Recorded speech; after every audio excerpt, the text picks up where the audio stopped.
Bonjour et ravi de vous retrouver pour cette édition magazine du journal de la RTB, les conséquences des pluies diluviennes à Bagrépole. Ces pluies ont obligé la Sonabel à ouvrir par moment les vannes du barrage pour éviter les dommages sur ces installations.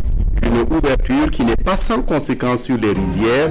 Plus de 500 hectares de champs inondés. Une évaluation exacte est en cours. Mais comment soulager dans l'immédiat les producteurs? On en parle dans ce journal. Et dans ce journal, le lancement prochain des travaux de construction de la route nationale numéro 4 Bouguin-Fada, frontière du Niger. Une nouvelle qui réjouit plus d'une personne usagée de cette route longtemps délaissée dans un état de dégradation avancée. Et puis en culture, l'historien et archéologue Lassina Saint-Poré vient de publier aux éditions Ce Produit un ouvrage sur la résistance de Naba Wobgo. Son titre Naba Wobgo, les Nassar Damba. Le livre a été présenté hier au public et dans son livre, Lassina Saint-Poré s'interroge: Naba Wobgo a-t-il fui ou a-t-il agi dans un repli tactique? Élément de réponse dans ce journal. Bonjour et ravi de vous retrouver. Des inondations dans le périmètre risicole de Bagrépole, plus de 500 hectares de rizières sous les eaux et on attend une perte de production estimée à plus de 2700 tonnes de production.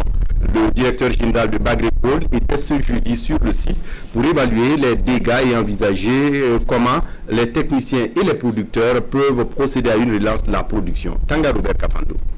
Plus de 500 hectares de riz sous les eaux dans ce périmètre risicole de Bagrépole.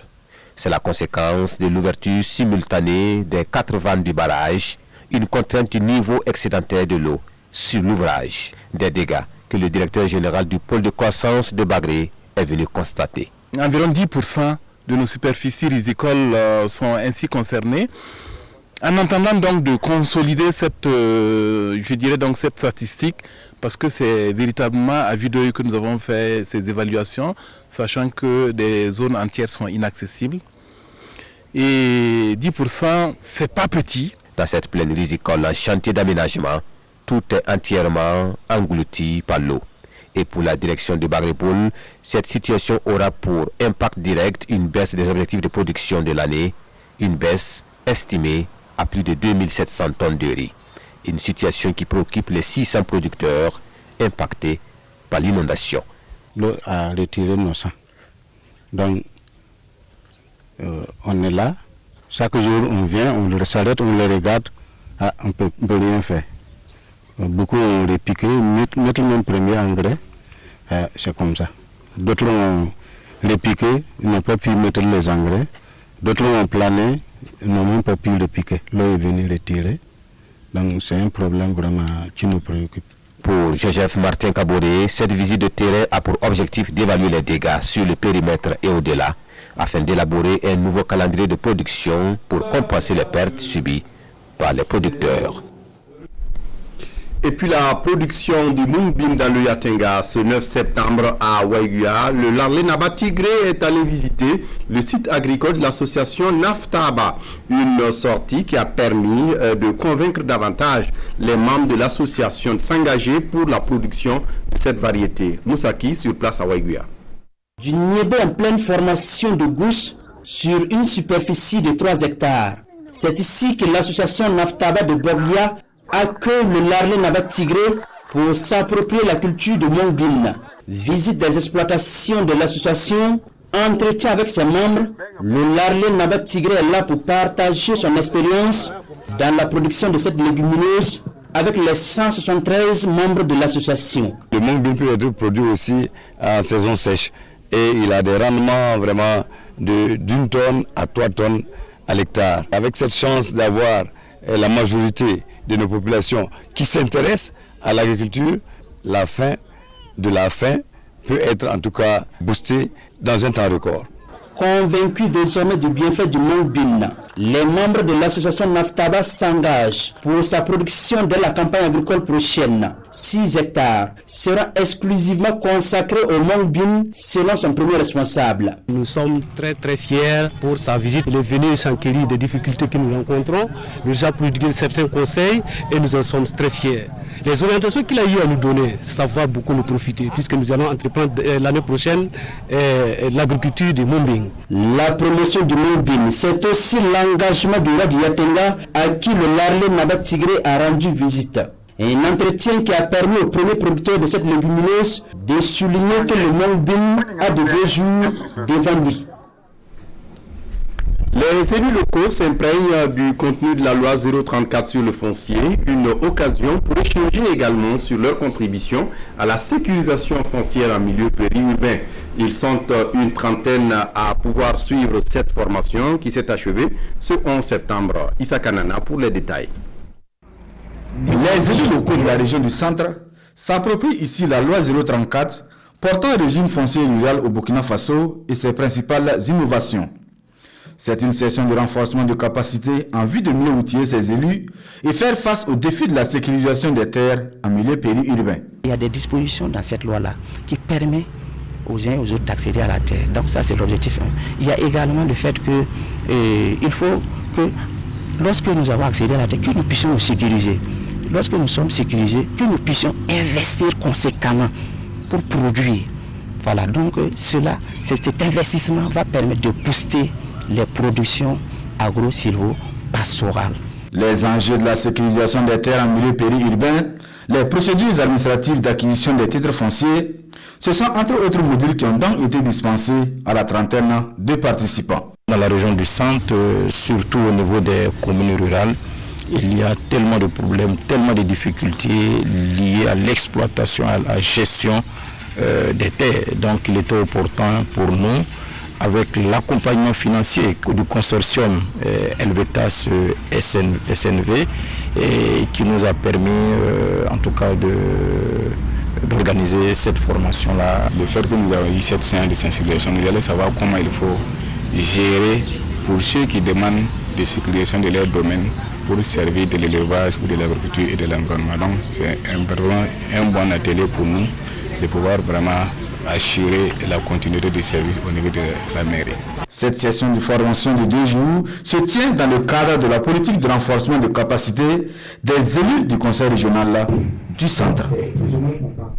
Et c'est dans ce contexte que le droit d'accès des femmes à la terre est posé avec acuité. Ce 10 septembre à Manga, le ministère en charge des droits civiques a réuni des praticiens du droit, mais aussi la société civile pour des concertations en vue d'améliorer les modes alternatifs de règlement des conflits liés au foncier.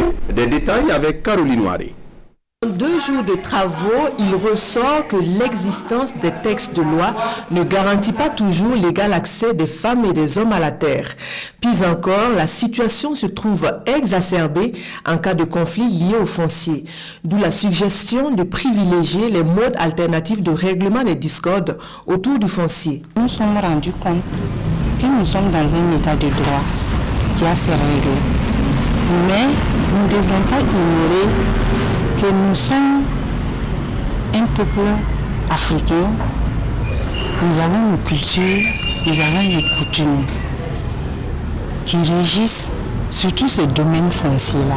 Nous avons des valeurs, des règlements de conflit par les chefs de terre, les chefs coutumiers, les chefs de village, les anciens. Mais le problème est que ces règlements ne sont pas encadrés par un texte. Lorsque on reconnaît le droit à la terre à une femme ou à un homme, le chef de terre ne peut pas délivrer un document qui l'atteste. Et ça fait qu'à tout moment, on peut remettre en cause cet acquis-là. Donc, ils ont fait des propositions d'amélioration dans ce sens.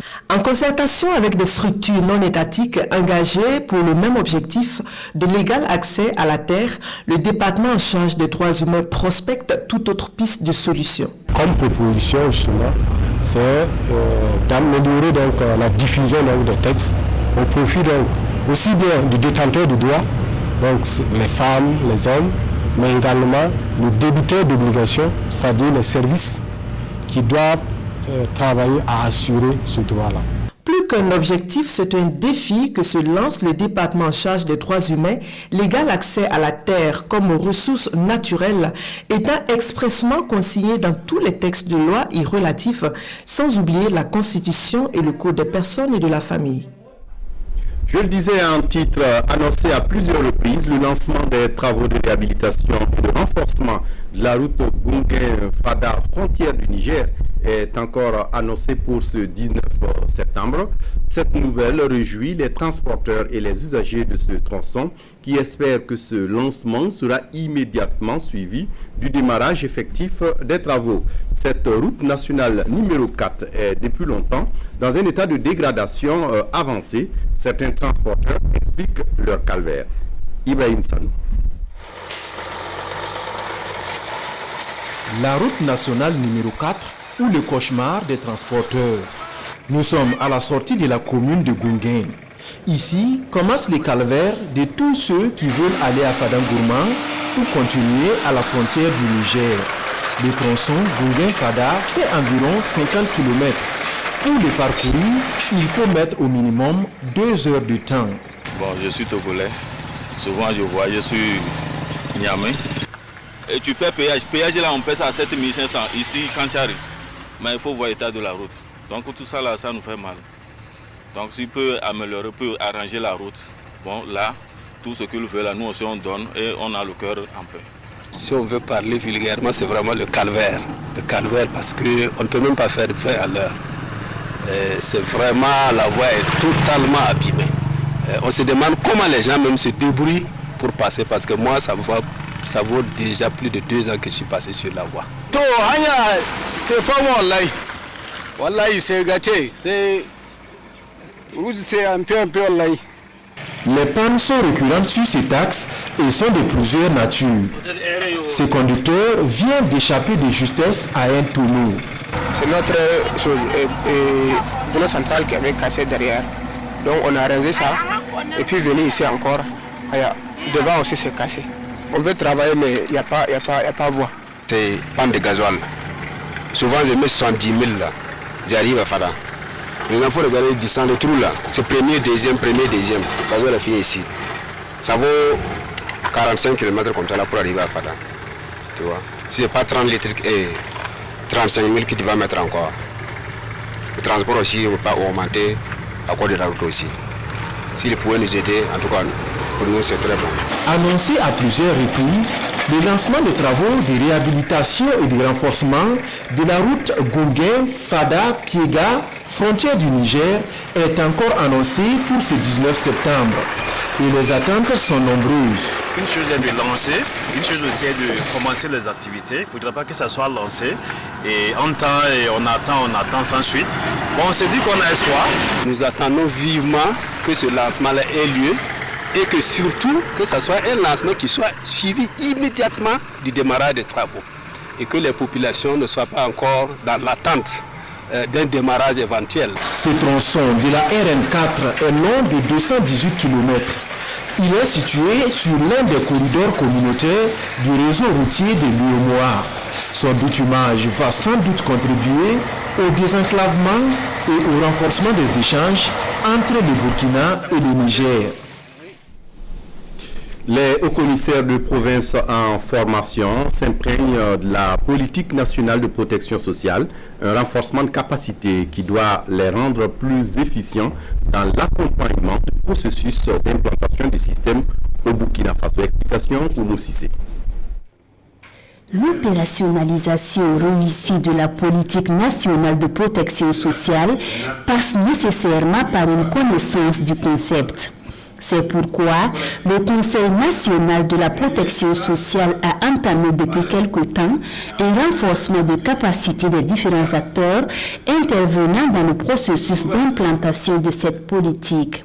Ce vendredi 11 septembre, c'est au tour des hauts-commissaires d'être outillés sur le concept de la protection sociale ainsi que des mécanismes nécessaires à sa mise en œuvre. Les hauts-commissaires jouent un rôle important dans la coordination donc de la mise en œuvre des actions de protection sociale au niveau des provinces, parce qu'ils sont membres donc des cellules régionales donc de la protection sociale. Chaque année, il y a un conseil qui se tient, donc il faudrait qu'on sache qu'est-ce qui se passe en matière de protection sociale dans les provinces. Depuis sa création en 2013, des acquis sont à mettre à l'actif du Conseil national de la protection sociale quant à l'atteinte des résultats en faveur des couches vulnérables. Il y a le programme Filets sociaux Burkinong Sayam qui fait des transferts monétaires à l'endroit des femmes pour leur permettre de sortir de leur situation de vulnérabilité. Il y a également des transferts en nature. Des acquis enregistrent certes, mais des défis majeurs demeurent. Des défis de financement des activités de la mise en œuvre de la politique nationale de protection sociale sont liés au renforcement des capacités des acteurs, entre autres.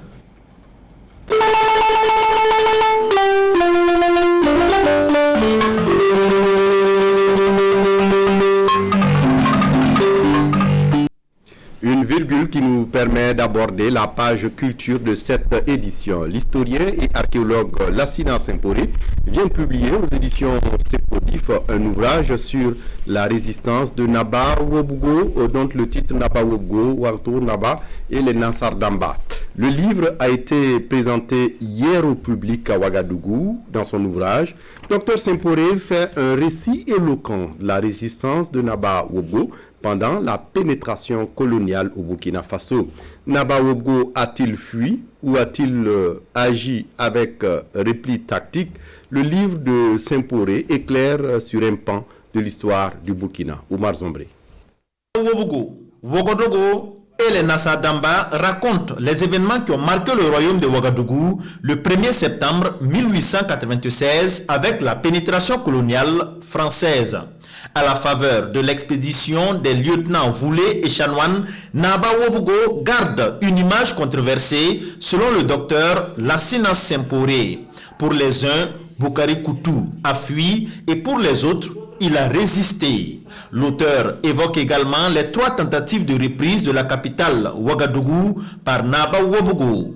L'ouvrage présente aussi tous les colons qui ont séjourné à Ouagadougou à cette période. Pour chaque acteur, nous avons essayé de voir par quelle route il est venu, comment il est venu, qu'est-ce qu'il a fait quand il a séjourné dans la ville de Ouagadougou.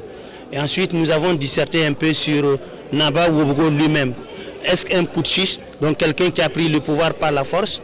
Ensuite, comment il a fini? Puisque quand la colonne Voulé Chanoine est arrivée, il était obligé de quitter son fauteuil, de quitter son palais. Est-ce une fuite ou est-ce un repli tactique, comme on le dit? Et ce qui est aussi intéressant dans cet ouvrage, j'ai mis des annexes, comme la toute première carte de la ville de Ouagadougou, comme les traités signés par les Français, les traités signés par les Anglais. À travers Naba Wobgo, Ouagadougou et les Nassar Damba, Dr Lassina Semporé veut apporter sa contribution à la connaissance de l'histoire du Burkina Faso. Je suis enseignant du secondaire, ensuite de l'université, et j'ai remarqué que les élèves et les étudiants ont un souci de documentation sur l'histoire nationale, parce que tout simplement il n'y a pas de documents. Donc je me suis mis dans la rédaction d'une série d'ouvrages et c'est le premier qu'on a dédicacé ce soir. Et enfin, j'occupe des fonctions importantes au niveau du ministère de la Culture et je voulais donner l'exemple. Vous savez très bien que le président du Faso a invité le 11 décembre 2019 à une sorte de réécriture de l'histoire générale du Burkina. Et donc cette histoire relatée ici par le docteur Lassina Semporé dans un style simplifié, ce qui rend accessible effectivement aux plus jeunes, parce que le défi aujourd'hui, c'est l'enseignement de notre histoire à la jeunesse. Le livre de 88 pages est subdivisé en 3 chapitres. Il est préfacé par Edouard Ouedraogo. Docteur Lassina Semporé est maître de conférences d'archéologie africaine à l'université Joseph Kizerbo. Naba Wobgo, Ouagadougou et les Nassar Damba est disponible dans les librairies au prix unitaire de 5 000 francs CFA. Et puis le grand format culture dans cette édition est consacré au Djomélé. Le 10e jour du mois lunaire ne passe pas inaperçu dans bien de communautés. Chez les Bobo Mandaré, ce jour est dénommé Djomélé et il marque les débuts du nouvel an. Une transition marquée par diverses activités socio-culturelles allant dans le sens de la concorde sociale. Les Djomélé ont aussi l'occasion pour implorer les manes des ancêtres pour que la nouvelle année se passe bien. Le dossier est signé Kadouro Menki. Le 10e jour du mois lunaire, un jour pas comme les autres. Pour bien de communautés, ce jour ne passe pas inaperçu. Nos ancêtres, ils sont des grands connaisseurs de la lune et puis de l'étoile. Donc ils connaissaient bien l'étoile.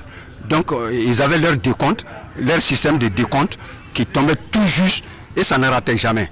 Le Djambélé chez les Bobo Mandare se veut la passerelle entre l'année écoulée et celle qui s'annonce. C'est un passage au nouvel an marqué par diverses activités socio-culturelles. C'est le bilan de l'année. Le bilan de l'année passée. Donc tout ce qui s'est passé, ceux qui sont morts, ceux qui sont nés, ceux qui se sont mariés, c'est toutes ces activités-là. Donc c'est comme si c'est la clôture de toutes ces activités-là et le début des nouvelles activités de l'année. Une année nouvelle qui se prépare sous le signe du raffermissement des cœurs et de la cohésion sociale. Le Djambélé est l'occasion rêvée pour penser les cœurs qui sont meurtris et taire les divergences sociales. Par exemple, s'il y a deux castes qui sont en bagarre, le Djambélé est l'occasion pour les griots et les forgerons d'intervenir entre les deux castes. Et en aucun cas, ni l'un ou l'autre des deux castes ne peut refuser. Parce que le Djambélé, c'est un retour aux ancêtres. Comme l'a dit tout à l'heure l'oncle, lorsqu'il y a le Djambélé, ce sont les femmes qui se réunissent dans un coin de tradition, comme par exemple la maison mère, qui se réunissent, qui récupèrent des boissons par famille, de la nourriture par famille. Et tout ce qui se mange à ce niveau-là, qui se boit à ce niveau-là, est fait pour demander pardon aux ancêtres pour toutes les bagarres qui se sont constituées pendant ces 1 an de vie commun que nous avons fait. Et les femmes, par exemple, qui sont en bagarre, qui ont ramassé leurs bagages, qui sont revenus chez leurs parents, on charge une griotte d'aller au niveau de sa belle famille, demander pardon au nom des ancêtres. Et c'est ainsi qu'au nom des ancêtres, on raccompagne la femme au niveau de son foyer, comme si on venait de faire son mariage. Véritable école de vie, avec des chants qui font la promotion d'une société vertueuse, le Djambélé, c'est aussi tout un art qui met en avant la beauté et l'élégance de la femme. Chaque mère de famille s'arrange de telle sorte que, pour que sa fille, si elle sort, qu'elle soit la plus jolie et la plus idéale. C'est culturel, c'est notre fête. Toute fille non encore enceinte peut y prendre part. Moi, j'ai 20 ans et j'espère que l'édition prochaine me trouvera dans un foyer. Moi, par exemple, j'ai dansé dans le temps, sans slip, avec les perles autour des reins, soutenues par un pagne, et sans soutien. On sortait les seins nus et on nous mettait autour du sein de la poudre qu'on avait mis dans de l'eau et on blanchissait le tour de nos seins avec. Mais aujourd'hui, bon, avec la modernité, les filles ont honte de sortir leurs seins. Et donc, elles mettent des soutiens avec. Sinon, dans le temps, ça permettait en tout cas à l'homme de dire « ça, c'est la femme que je veux avec les seins fermes que je veux ». Pendant la danse, les jeunes filles sont accompagnées par leur mère, par des griottes et des forgerons. Leur rôle étant de les aider à bien mémoriser les chants composés. Les perles portées autour des reins sont appelées kofis en langue bobo. De nos jours, les kofis se font de plus en plus rares et de plus en plus chers sur le marché bobolais et même national. Le tas de kofis autour du rein de chaque jeune fille est estimé à 150 000 francs CFA, contre 10 000 ou 15 000 francs CFA dans le passé.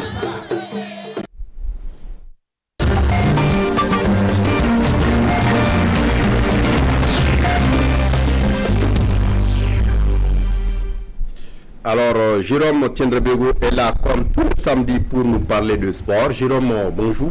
Bonjour Fousseni Kindo, bonjour à tous les téléspectateurs. Aujourd'hui, on fait un focus sur la pêche sportive.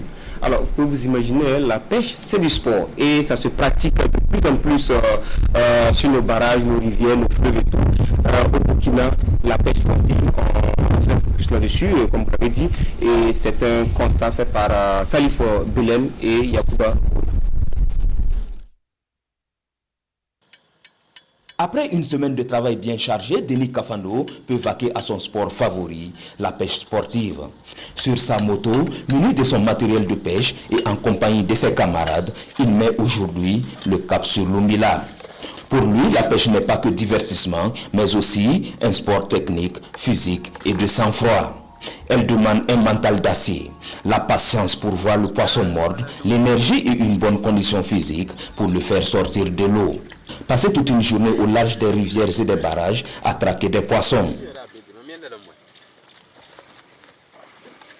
Quand tu sens le poisson avec la canne dans ta main, c'est du vrai bonheur. Ça fait du bien.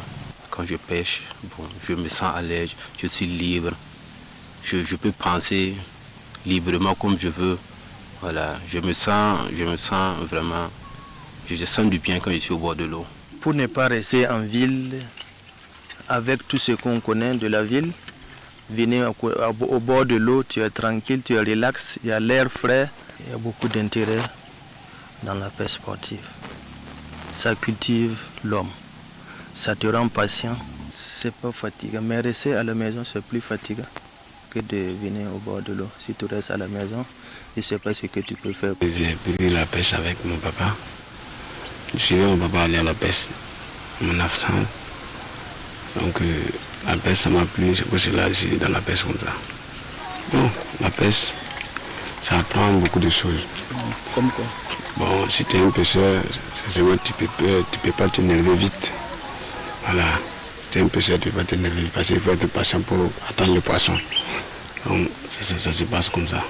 Lancer son hameçon est devenu un véritable sport amusant de tous les âges, parfois même compétitif. Réaliser les plus grosses prises, pêcher le plus de poissons possible en un temps record, c'est tout ce qui fait la beauté de cette discipline sportive. Voilà, j'ai au moins 5 cannes ici.